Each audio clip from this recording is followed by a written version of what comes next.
John from Agalloch, and you're watching Richard Metalfan. Hey, what's up, guys? Episode 364 of Richard Metal Fan Interviews, calling from Zoom, and I'm here with John Haughm from the almighty Agalloch. How are you doing today, John? I'm well, how are you? Not too bad, not too bad. It's a good little evening here in Georgia. How is it over? And I believe you're in Oregon. Yeah, I'm in Portland. It's actually quite a nice day today. Okay, Uh, Not warm, but not raining, so it's good. that's great to hear. So the kind of the format of the show is I want to talk about like your musical history and sort of do a rundown of your discography, but take you back to young John Haughm. So growing up in Oregon, what were the first bands that got you into metal? What made you want to play an instrument? I didn't grow up in Oregon. I grew up, I was born in Washington State, and then my family moved to Montana shortly after Mount St. Helens blew up. So I actually grew up in Montana, and it's funny too because it's like there was no scene where I grew up. Really, I was pretty much the only guy who was into heavier music in my high school, and I had to kind of do it myself. I had to figure it out myself, and I got into the underground tape trading and all that stuff by just luck, really. But no, it was very difficult getting into music when I was younger because there was no scene and no one around to really influence me. Yeah. All right. And then of course I want to talk about one of your first bands, if not your first band, was Pessimist. Like I'm digging Yeah. deep. Like nobody ever talks about that stuff. So was that Well, they one of your shouldn't. first bands? I mean, that was a band that I had when I was 14 years old in high school. It was, you gotta start somewhere. You gotta cut your teeth on something, and that was what I did. I eventually did meet somebody in my high school named Aaron who he wasn't into underground metal, but he was into enough metal that we got along really well, and I kind of educated him on a lot of things. I got him into Morbid Angel and stuff like that, and I had already kind of had a demo tape that I had made when I was 14 by myself. It's terrible. I mean, it's all terrible. Because yeah, we're kids and with no proper scene or guidance or anything like that, you make all your mistakes and you have to learn it yourself. But I mean, once again though, I guess thinking back on it, I guess it was kind of impressive because, my influences at that time were Voivod and Bathory and, and Carcass and stuff like that. And I just tried to make a tape that combined all that Yeah. stuff. But I'd only been playing guitar for about a year and drums for about a year and a half. And I went into this rinky-dink little studio in Butte and just knocked it out in a weekend by myself with this guy who didn't know anything about extreme music. So yeah, I guess with that in mind, it was kind of impressive that that even happened. But I think if I were to go back and do it again, I would have rather just played in bands and not release tapes, just, do it the normal way, Yeah. whatever. And then next up you did uncomposing and you did a demo in 94, Yeah, Northernmost Epic. Tell me about yeah, that. that was another misstep for me. I was trying to find myself musically, and I'd be getting into a lot of more atmospheric kind of stuff, a little bit more melodic stuff. Um, and I just kind of tried my own hand at it. But I don't know, I was also trying to be weird for the sake of weird because you're like a teenager and you don't know what you're doing. I think at the time I was trying to bridge the gap between the Marquis de Sade and Isaac Asimov or something. It was like I was trying to be too creative, I think, and it was a massive failure. Yeah. And I I'd guess rather third. not think about that shit because, like I said, I mean, I didn't consider myself a serious musician until I moved away from Montana back to Seattle and actually met some real people in the scene, like Stephen O'Malley and the Windham Hell guys that kind of provided a bit more guidance for me. All right. And then, of course, like the third time's the charm. And then, of course, in 95, you formed Agalloch. So how did you get to know like everybody at the time? Well, Agalloch started once again kind of by myself. Um, I had met Shane Breyer. He was a tape trader who also lived in Montana, and I had known Jason since the Montana days too. I had known him since '92. He lived in Bozeman, and he was kind of in the same boat I was in. You know, he was kind of like one of the only guys that knew about this kind of music, and that's kind of how we bonded, even though we were a couple of hours apart from each other. So anyway, so I knew him, and I wanted a fresh start because when I moved to Seattle, I went to school. I went to college, and I took about a year and a half away from thinking about music or creating music, and it created this nice little gap between all the stupid shit I did when I was a teenager and the potential of doing something serious later. And in that time is when I discovered bands like Ulver and In the Woods and Catatonia and all that good stuff that was coming out around '95. So I was heavily influenced by that, and Shane, of course, was way into that stuff too. And so we decided that we would start this new project, and it would be a very serious project. And but there again, it was just the two of us. It was just me playing everything and him doing these like keyboard intros and stuff. Yeah. Uh, and then in '96, I think it was March or April of '96, I met Don through another mutual friend that I had known for years through the mail. And he was doing some studio work with a band called Landfill, playing bass, and I got invited down to the studio, and that's when I met Don. And Don, it was interesting too because Don was just kind of at that time, he's a few years younger than me, and he was just discovering bands like Dark Tranquillity and Dissection and stuff, and I had already known about that stuff. So we really bonded over that. He was just discovering things, and I was already kind of knowledgeable, and so he had a project called Sculptured, and I told him about Agalloch. And at the time, there was not really any intention, I think, on his part to join Agalloch. But I asked him if he'd play some solos on my demo because I wanted to have some kind of shreddy Arcturus style solos on the demo tape. So he came in the studio, he did that, and that was it. And then I moved to New Hampshire for a year, Yeah. and was I was going to continue Agalloch on the East Coast, but that's a whole other story. Yeah.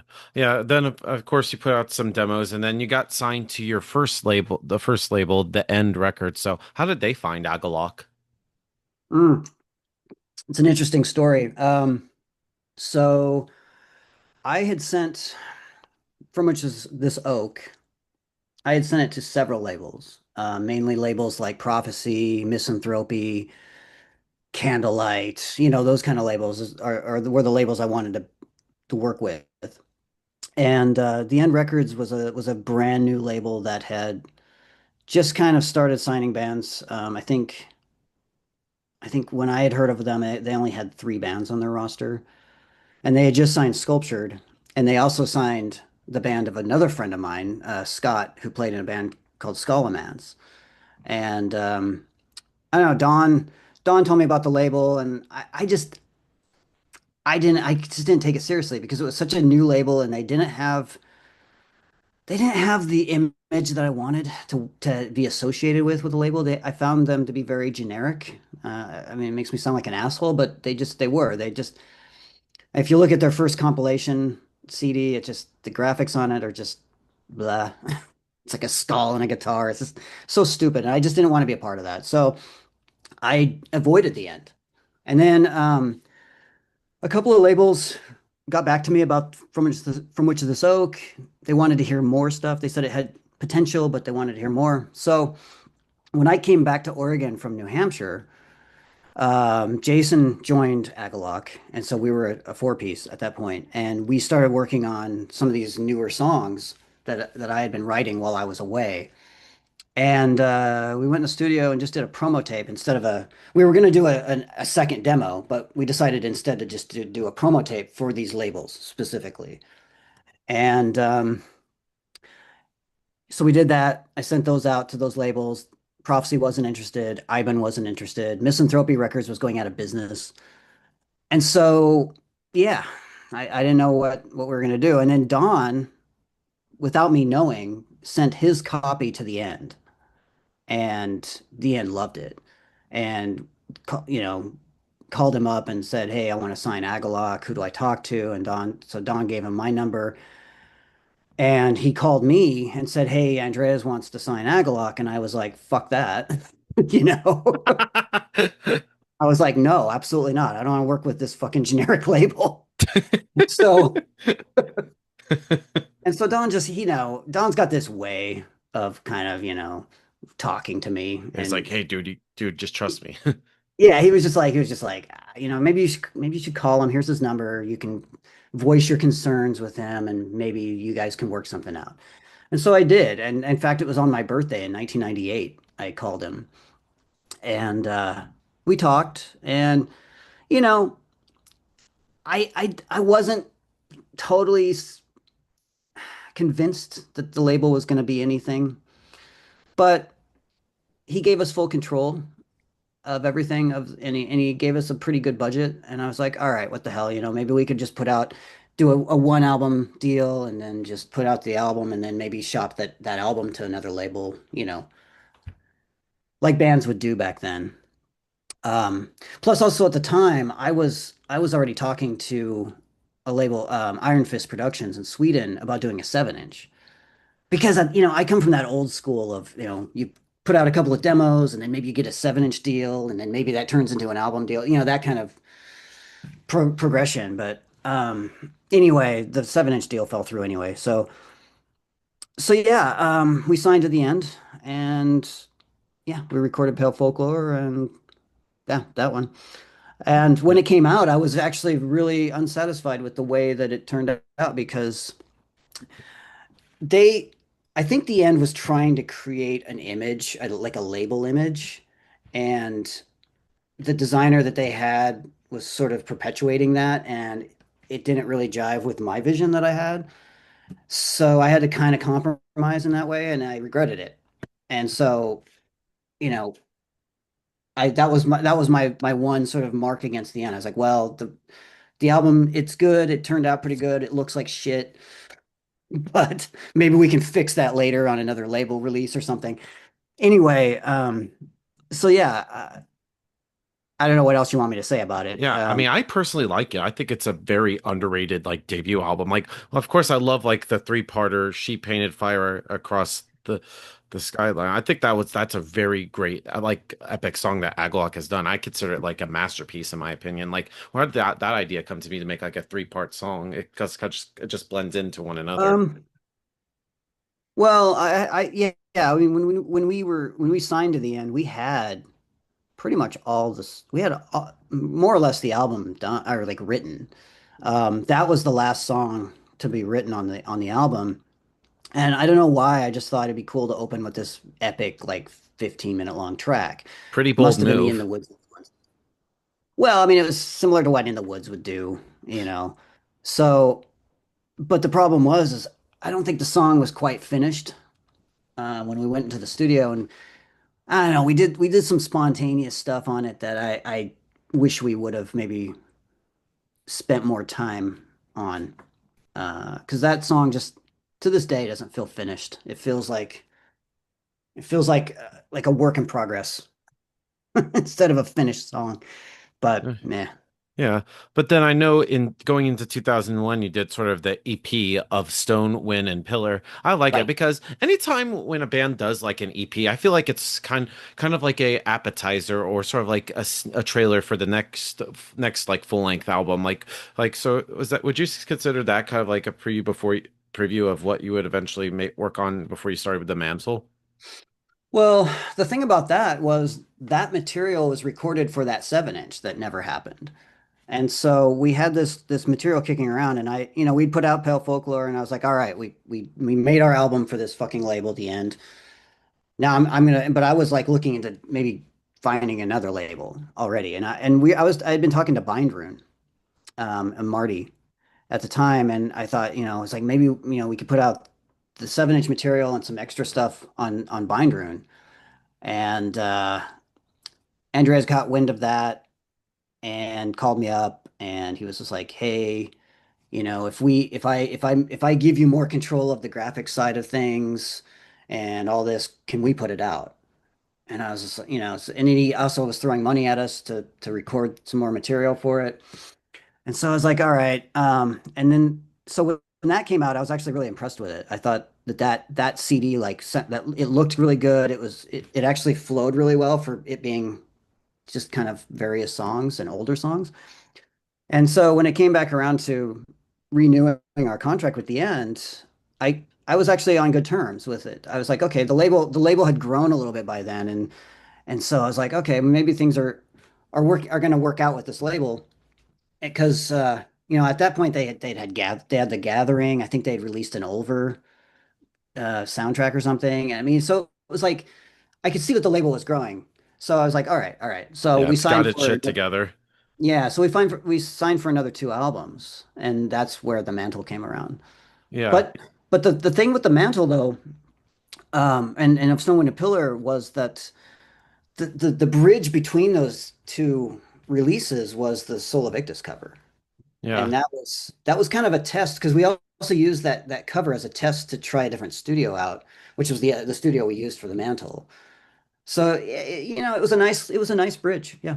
Yeah, yeah, and I definitely loved this album. I pretty much, in my opinion, my favorite Agalloch album, and especially love like the little instrumental, a celebration for death and the man. I feel like those little like instrumentals and stuff just really flow well with the actual like songs with vocals. In fact, I loved like one of my favorite songs is the Hawthorne Passage. Which used like a sample from the film Fando, like Ulysses. I I know, at probably least, butchered yeah. that. So how'd you end up putting like a sample in that song? Well, Don and I are big time film, like especially foreign and small like independent films. We're big fans of that stuff. So the original idea was to put the Seven Seal sample in, and I wanted it to be the Swedish version. I didn't want it to be the dubbed English version of Who Are You? I Am Death. Um, and then And then I think it was Dawn had the idea of ending the track with that Fender and Lee sample because what the scene is she's talking about how when she dies no one's gonna remember her and then Fando is like, oh yes, I'll remember you and I'll bring flowers and a dog to your grave and because there's nothing more beautiful than a funeral, and I thought that was the perfect way to I agreed that was the perfect way to end that track because it was like that song itself is like a passage from of life to death in a way. And so it begins with the well, at least the ending part. It begins with the Seven Seal sample and ends with Vandal and Listen sample, which we kept in their native languages, which pissed off Shane Breyer. Oh, really? So much so that he didn't want to be in the band. Yeah, he didn't want to be in the band anymore. He's like, I can't deal with you pretentious assholes anymore. Yeah, And he that's a fucking stupid quit. fucking reason to leave a band. We had issues with him too, Oh, aside from that. But that was kind of like I think the last nail in the coffin for him because he was just like, I don't agree with what you guys are doing. I don't agree with what you guys are wanting to do with the sound and all this stuff with this Neil Folk stuff. I'm out, basically. And then when he heard the final version of that song, he was just like, you guys are fucking idiots. yeah. Oh my So fucking God. Yeah. And then the next album, Ashes Against the Grain. I like this album. In my opinion, I feel like it's a very underrated Agalloch album. So what was sort of I like don't the think so. mindset coming to this album? Well, that was a weird one because, there was what, 4 years between those two albums? Yeah, And we yeah. were kind of in a Came out in funk. I don't know if 2006. I don't know if you have the book. In the book, we talk about it. Yeah. But yeah, we spent a couple of years like just dabbling with experimental music. And we'd actually recorded an EP of these like experimental fragments that was almost like a film score in a way. But when we recorded it and it was finished, Don and Jason weren't satisfied with it, so we just shelved it. But we'd spent these 2 years working on that stuff, and Andreas was like getting kind of pissed off. He's just like, "You're wasting all this time when you should be recording a third album." And he gave us a deadline, and it has to be done by the end of 2006. So, in many aspects, that album was rushed because I was not interested in making a metal album. I wanted to make something abstract and different. And we were all going through some shit too in our lives. So yeah, I think that that influenced the way that album turned out. And it was a nightmare from the beginning to end because a lot of the songs we went into the studio, they weren't even finished. We just wrote, we just finished them in the studio. We went into the studio with the songs in a completely different tuning than it ended up on the album. So the demos sound completely different in that way. Um, the recording was a nightmare. The mixing was a nightmare. When it was released, it was a nightmare because the place that the end used to print the booklets or to print the CDs fucked up the booklet, and that pissed me off. Despite the fact that I gave the press plant a proof sheet to reference, they didn't pay attention, I guess. There were so many nails in the coffin between Agalloch and the end because of that album. Yeah, it's not my favorite, Yeah. Yeah, but I still think there's some good songs but it's a lot on. of people's favorite. Yeah, there's some good The songs songs are on great. there. Yeah. Yeah, and you know, we recently performed the album in its entirety live, and the songs I think are better live. I Yeah. think what we should have done is we should have gone into the studio and just recorded it live in the studio. Yeah. But anyway, And if what sort of was the idea to sort of play the album in full? Because I know next year will mark the 20-year anniversary of this album. Emperor wanted us to play some shows with them, and they were playing Nightside in its entirety, and they only gave us an hour, so we're like, fuck it, we'll play Ashes in its entirety because it's the only album in our discography that I think we can really pull off as a live, out, in its full. And the album isn't exactly an hour long, so it was just a no-brainer. Yeah, And just also, and dive right into also, it. plus, it just so happened that the Eisenwald reissue of the album was this year. So it worked out really well. Yeah. I also love like the last three songs being the three-parter Our Fortress is Burning thing. And pretty much another masterpiece from Agalloch. Like how did that idea of that song come to be? Um, well, some of it is remnants from that experimental stuff that we recorded. I mean, at least the grain, that was we had that material since 2003. Um, I kind of, you know, in a weird way, I kind of thought that the band was going to end after that album because of all the shit that we dealt with the End Records, ironically enough. Um, I thought, well, okay, we started our career with with a three-part epic. Let's end it with a three-part epic. Yeah. The other guys weren't thinking in these terms, but in the back of my head, I was like, this is probably gonna be our last album. And so that was kind of my one of the reasons why. And one of the reasons why I wanted to make that song really apocalyptic. It was just like, let's just go out with a bang. Yeah, definitely. It has that Instead, kind of like epic vibe with yeah. it. Which isn't, of course, what isn't what happened. We stuck it around for a couple more albums, but at the time, that was kind of going through my head. Yeah. And then of course next up you did Marrow of the Spirit and you got signed to Profound Lore Records. Yeah. So how did because had they find you? Because I know they're from Canada. Well, we left the end at the end of 2007, and Profound Lore had actually released Pale Folklore and Mantle on vinyl in 2005. So so yeah, the first editions of those albums on vinyl was actually on Profound Lore because they licensed it from the end. And so we knew kind of what that we had gotten to know Chris Bruni through the years, and we I really liked his vision that he had for his label. It was kind of like what I wanted originally for the band, with working with labels like Misanthropy or something. So it was the perfect choice. And we went to him. He didn't come to us. We were like, "Would you be interested in putting out our next album?" And of course, he said yes. And this was after we had turned down probably 20 offers from major labels. So like when we left the end, we were flooded with every big label you can think of was wanting to sign us. And we were just like, no, no, no. We wanted to be a big fish in a small lake, basically. And that's definitely what we got with Profound Lore at the time. Yeah. Yeah, and then of course, like this year does also mark 15 years of Marrow of the Spirit. So, do you have like a different viewpoint about that album now as opposed to when you first put it out back in 2010?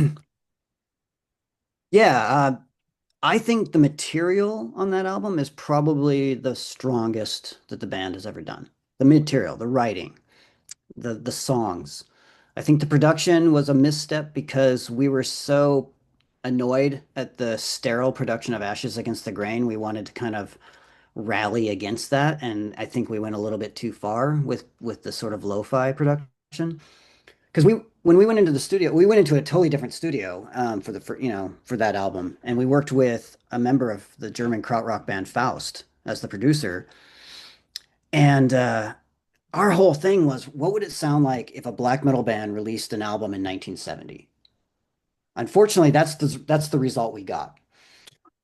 you know, because there would have been limitations, and there were limitations in the studio. I mean, that album was mixed by hand on a 1973 Nev console, analog, and so, but with the complexity of the layering that we did on that album, it's really difficult to for it was difficult for that engineer to wrap his head around of what we were doing. What we should have done is had him record it and then have us mix it somewhere else, which is what we ended up doing later, years later for the reissue next year. It got remixed by Marcus from Imperium, and it sounds amazing. Yeah. But yeah, the initial release was a bit of a disappointment because everything about that album was my favorite. I mean, aside from the production, I mean, the artwork is my favorite. I Yeah. thought the design was really good on it. The lyrics are great. Everything. The band photos are awesome. We took photos in like Romania and Yeah, shit for which that I know album. like the lyrics were written in the Carpathian Mountains in Romania. Yeah, Did that at all sort of in a hotel. Yeah. so does being in like those mountainous sort of like influence the sound of the album sonically? Well, I mean, I guess in a way, but then again, I grew up in Montana, so it was not my first rodeo with that kind of atmosphere. It's just I happened to spend a week in Romania after we played those two shows there, and the the the promoter took us around, and I ended up staying in a hotel at the top of the Carpathian Mountains, and so I took full advantage of that and decided to write the bulk of the lyrics there, much in the way that I wrote the bulk of the lyrics at the Little Red Shed for the Mantle. Um, I just wanted to capture the essence of the moment and the atmosphere in the moment and see what I could do with words. All So right. that's what happened with that. Cool. And then, of course, the last Agalloch album, The Serpent in the Sphere. I personally like this album. This was right around the time when I discovered Agalloch. I was sort of like a late bloomer to this to discovering the band. But tell me about making this. Did you like in the back of your mind know that this would be like the final Agalloch album? Once again, yeah, which is why I put Plateau of the Ages on it because that was a song I'd been working on for 9 years, and I was saving it for when I thought that maybe we were going to end the band. And because it has this ending quality about it. And I always loved it when bands would do that. They would have this. I mean, Fields of Nephilim did that. Swans kind of did that. Bathory kind of did that initially with they would have this run and then they would split up for a while. And that last album had this grandiose ending that I think fits. It's kind of like High Hopes from Pink Floyd. What a perfect song to end their career. And I kind of felt the same way about Plateau of the Ages. I don't think the other guys in the band thought it would be our last album, but I was really over it by that point, and I kind of thought, yeah, and we'd only had two albums on Profound Lore. That was our deal. So, I was ready to move on to something else after that. And then the tours that followed were not that great either. So it was definitely it was time to wrap it up. Yeah. Yeah. And then of course, like during like the breakup, I think it was around the time you started up Art of the Black Blood. So how did No, the idea no, come to be? no. Art of the Black. I didn't start it. I'm just kind of one of the people involved in it. It's more of a collective. Art of the Black Blood was something that I got involved with back in 2007. Um, Mainly as an art director and a creative director, but I also played some guitar in it. I did the lyrics on that album, and I released that album. Um, but no, that was a totally different thing that, I wasn't fully in control of that, no. All right. And I guessing But that you were they saying, do want to make another album, so maybe. Hmm? yeah, What? yeah. I was just start saying what you're saying. Yeah. Okay. All right. And then next up is Pillorian. In 2017, you did the album Obsidian Arc. How did that project come to be? Well, and the split when after Agalloch split up, I wasn't sure what I was going to do. I thought I'd maybe just pursue my solo stuff or something, which I had already started at the time. And I was jamming with Steven that summer, and I don't know, we started coming up with some cool ideas, and I was like, let's just continue. And we ended up really, really getting into the idea of like starting this like really ferocious kind of black metal band that kind of had elements of like Despel Omega and it just did stuff that Agalloch didn't do. Like we didn't use any standard tuning on any of the songs, that kind of thing. And yeah, that that was one of those few moments in my life that I think I was in a band that actually it captured lightning in a bottle in a way. Because I mean, we wrote that album from the ground up in 3.5 months. Agalloch never did that. And we went and we recorded it with Tad Doyle, and then and then I flew to Germany and I had Marcus Stock from Imperium mix it. So from the point that it started in June of 2016 to the end of December of 2016, we had an album. It was done. Plus, we had festivals lined up for the following year and everything. I mean, it was like it went from basically kind of like, yeah, this is kind of cool to holy shit, let's do this full time. And it was a very different experience for me because for Yeah, once I actually worked with at the time I was working with people who really who were in it to win it, basically. There was none of this release an album and maybe we'll do a tour next year. And it was like release the album and start the tour like the day after kind of thing. And that's exactly what Pillorian did. And we ended up hitting it hard for 2 years. yeah, yeah. And it's a shame because I love that album. Like I feel like you guys were like onto something. And then of course, So do I. 2019, like the band broke up. So how hard was it to sort of end the band Yeah. at the time? Well, it was unexpected, but at the same time, I think we hit it so hard that it did burn us out. And one of the things that really burned us out were the constant comparisons to Agalloch or the constant comparisons to the drama or whatever. And we were just we for a while we used that energy to channel what we were doing, but it started to kind of implode the band after a time. And our 2018 European tour was that was the end of it for me. And I just my plan at the time was to record the second album, because it was really, really, really good. And and then maybe do a tour and then I was going to quit. So that was my kind of long-term goal. I'd say by 2020 I would have been out of that band anyway. Yeah. But, you know, fate had other plans. Yeah, but then of course I want to also talk about like your solo stuff, especially your collabs with Mhm. Matthias Grassow. Guys, yeah. So how did you end up like collaborating with him to sort of do like sort of like a lab sort of like releases and stuff? Well, I'd been a fan of his work since probably 1997. Because I've always been into ambient music and dark wave and that kind of thing. So yeah, I discovered his work back then, and years later, I think in the MySpace days, I found he had a MySpace page, and there was a photo of him wearing an Agalloch shirt, and I was like, what the fuck? And so I contacted him, and it turns out he was a fan of Agalloch, and we just decided, hey, let's work together. Let's make a record together. Because that was after I'd started working doing solo material, and I was like wanting to explore like experimental music and atmospheric kind of music and soundscapes and that kind of stuff. So it was a good time to reach out, and he was totally into it, and we ended up doing 3 albums together, which was fun. Yeah, and exploring like all these different like sub genres like noise and all this stuff. Does that like in a way kind of like express like different sides of you musically? Yes. Yeah. I mean, I've never considered myself, at least since I was, an adult. I don't consider myself a metalhead because I'm a music aficionado. I like metal, but I also like, non-metal stuff, and I always have. I mean, even when I was like a raging headbanger when I was 15 years old, I still liked stuff like, you know, Tori Amos and Genesis and and Peter Gabriel and stuff like that. And I was really into classical music when I was young, and film and like soundtracks for movies and stuff. So I've always been very open-minded.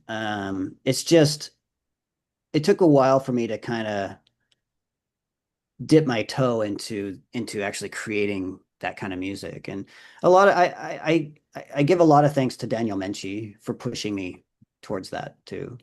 Yeah.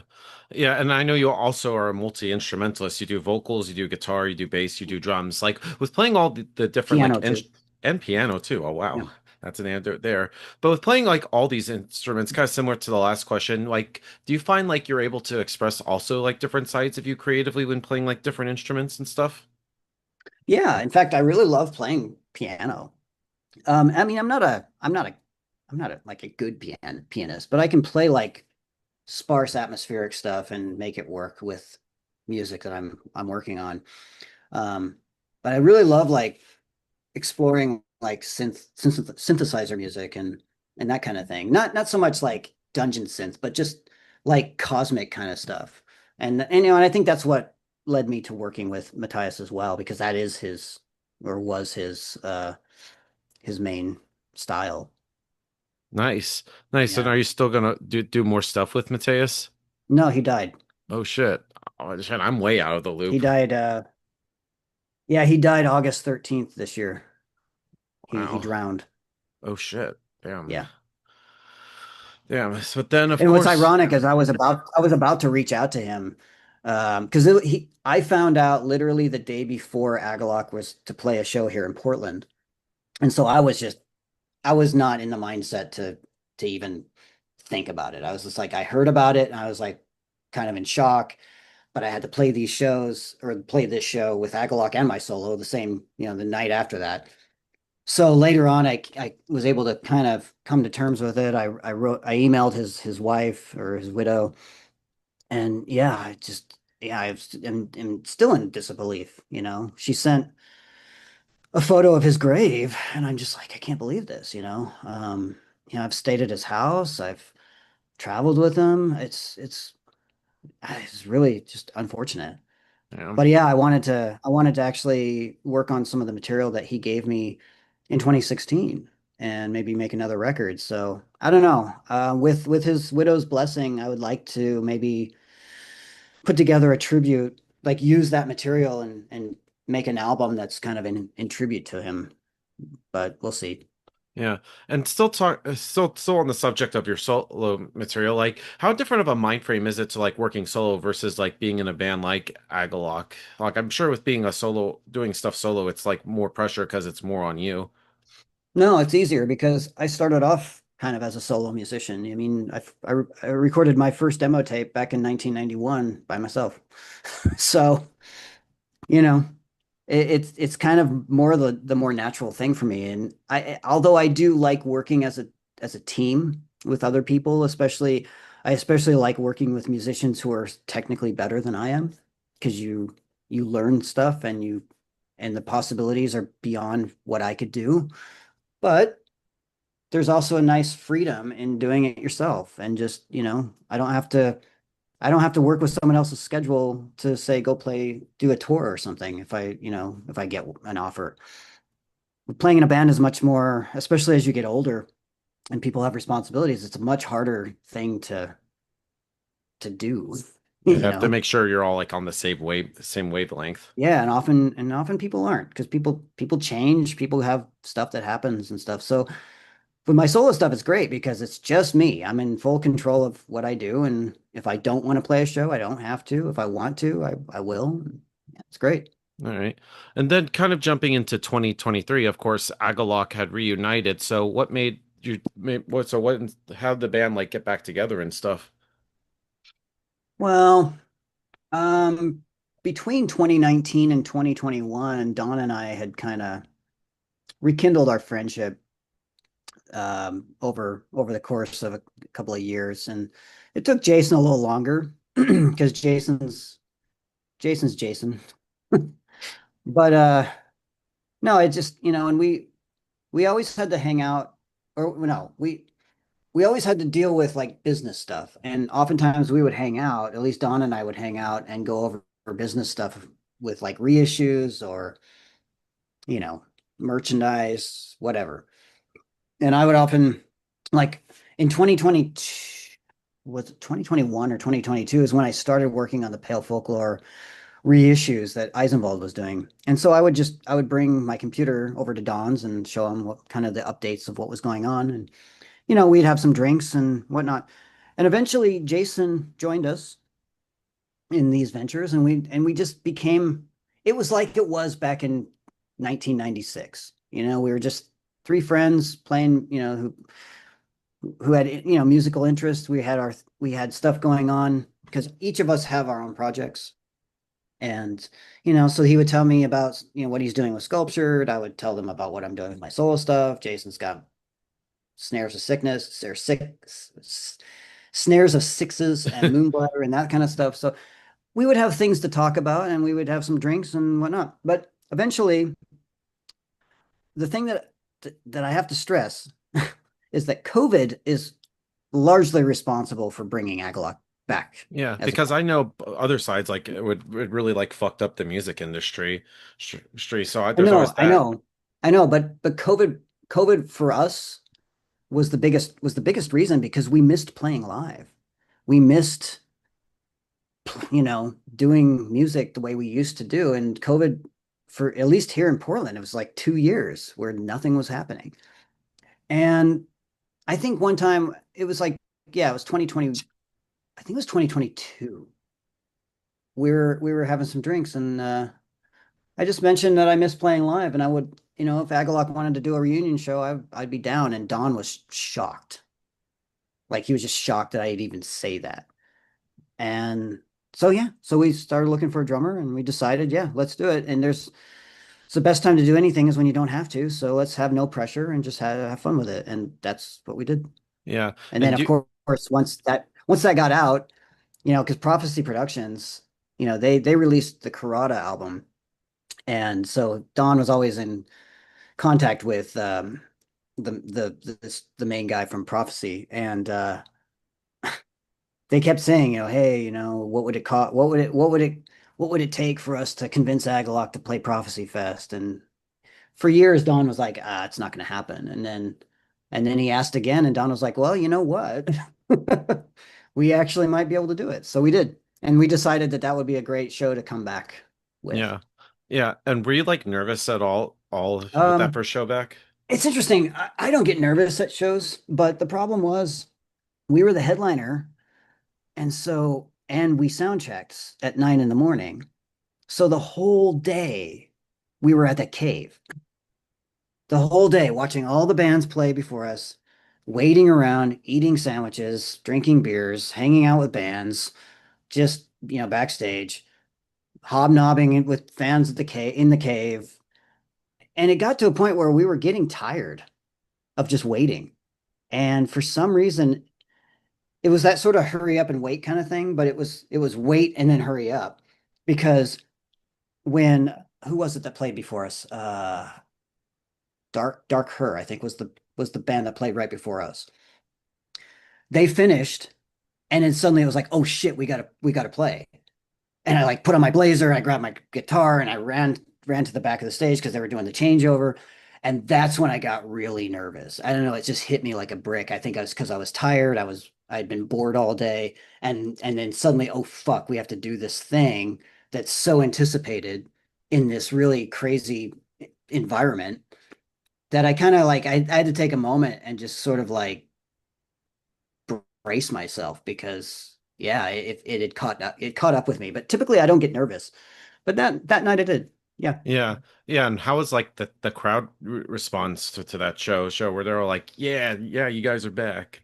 Oh, it was awesome. I mean, we did this thing that our longtime stage tech Jens Bublitz, he suggested that we put up a curtain, and we were the only band that had a curtain while the changeover was happening.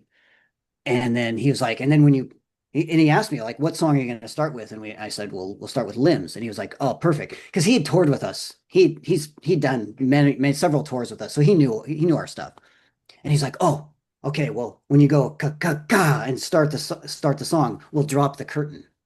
And I was like, wow, that's a great idea. And it was really powerful the way I mean, I'm sure you saw footage of that, but Yeah.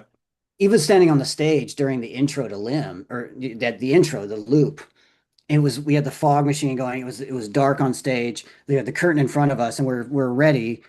And it was like we couldn't see anything because the fog was just building up and building up. And then when we started the song, the curtain fell, and then there's like this cave just filled with people, and we hadn't seen that perspective at all that whole night. I mean, of course, we went during sound check. There was nobody there while we were hobnobbing with fans. It was people were in and out of the cave. It wasn't packed until we were on stage, and then we suddenly had that perspective suddenly thrust on us. So I got chills, you know. Yeah. It was pretty amazing. Yeah. Yeah. Yeah, and you're still and I know you're still doing live stuff because I remember the only time I saw you guys was last year at Maryland Death Fest, and that was my first time seeing Agalloch, and that was an That amazing was a rough one. experience. Oh, Oof. really? Yeah. Yeah. Well, um, they had a monitor guy that was a real piece of shit. Holy shit. And everyone had problems with him. Arcturus had problems with him. Forbidden had a lot of problems with him. And we did too. Yeah. And yeah, we struggled. And then like right was when we were changing over, the amp that I sound checked with had been used several times by all the other bands before us, and it blew up as we were changing over. And they're like, "Oh, we've got this Mesa Boogie amp that doesn't have a clean channel. Will that work?" And I'm like, "No, Like I need what? a clean channel. Yeah. I need two amps. I use two." It was, ugh. And then, yeah, and then I had a problem with my pedal board during that set. It was a rough one. I'm Uh, sorry. yeah, but I felt like you guys still like stuck it out as professionals, and it was a Well, you have kick-ass to. show. Yeah, you got to you just have to go for it. You can't just, be a little bitch about it. And you got to just plow through. It's Yeah. just I was so pissed off after that show. Holy shit. Yeah. Yeah. And it's also note that it's been like 11 years since the last Agalloch album, The Serpent in a Sphere. Is there any chance we can maybe get some new Agalloch music or just nah? Um, I don't know. I mean, I like having the legacy the way it is, but at the same time, if we could come up with an album that's worth a damn, with the material that's really good, I mean, why not? I'm kind of curious to see what we could come up with now because, I haven't written music with Dawn since 2014. So I don't know what that would be like. I mean, we're very different people. We've gone through different experiences as musicians.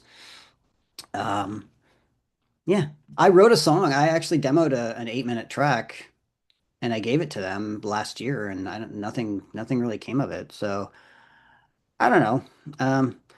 Last week, or maybe it was 2 weeks ago, Don sent me a riff that he came up with. I mean, we're not it's not like Pillorian where we were like totally into just let's do this. It's kind of a eh, if we can come up with something over the next couple of years, yeah, sure. If not, that's fine too. I mean, Yeah. that's kind of our attitude. Yeah, can't Yeah. half-ass anything. No, no, and that's the thing is, and I think our attitude is maybe a little bit too nonchalant right now to put out something of quality. Yeah. And sort of also like in the end, to sort of wrap things up, what's next for Agalloch? Have you got any more like special shows lined up? Maybe a tour or anything? Oh, no, we don't have anything booked for next year yet.